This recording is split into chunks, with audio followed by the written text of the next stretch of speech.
Okay guys, hope everybody's doing all right this morning. Got a couple of customer videos to knock out here, so we're going to breeze through this one real quick.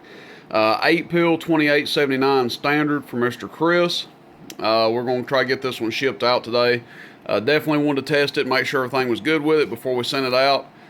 Did check the bypass input tune on it, and it comes out basically the same as whatever you put into it, so that's good to go, and we're just going to do a function test, make sure it's good. Obviously, we're not going to see full power out of it.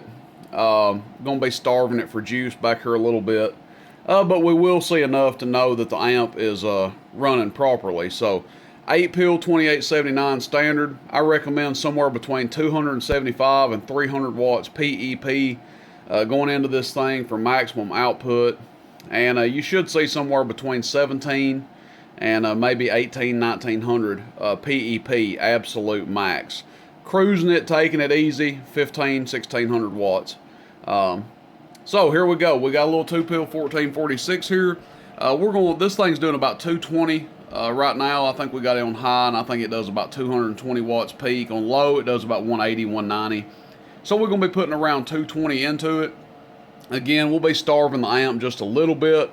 Not ideally set up. I need to put me a super cap in line so I can supplement my power supply a little bit. But anyway, that being said, let's just give it an audio here, show it's drawing. Audio. So 128 amps right there, and that is at 14.6. Come over here, average power. We've got a 2500 watt slug in there, so we're going to be looking at the top scale. Audio.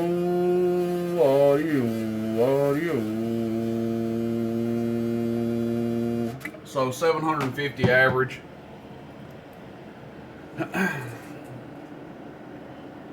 And it can do around 800 average. Just it's, basically a 4 pill will do 400 average, give or take. This thing can do about 800 average.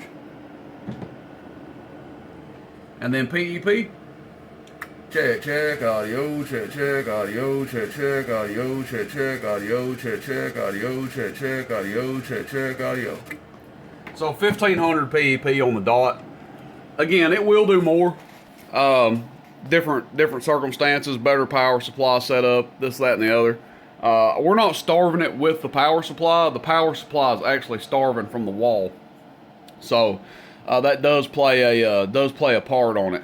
But it doing good. That's about what we've come to expect. See these things do with my power supply setup over here, 1400 to 1500 watts peak, and anywhere from 700 average to 800 average. So good running amp here. I think he'll like it. Just want to make sure it's good to go before it goes out. Keep in mind, guys, you get an amp from me. Yes, it does take me a couple days more to ship them out, and not that anybody's complained or anything, but I did have a couple guys message me and ask me when I was going to ship. Because I test every amp that goes out of here and do a video on it, I have to set time aside to do that. So yes, you're not going to get next day shipping when you buy an amp. It may be 2 or 3 days, maybe 3 or 4 days before I ship it. It just depends on how fast I can do the video. So that being said, everybody have a good one. Rooster in Tennessee, 8 pill 2879. See you, bye.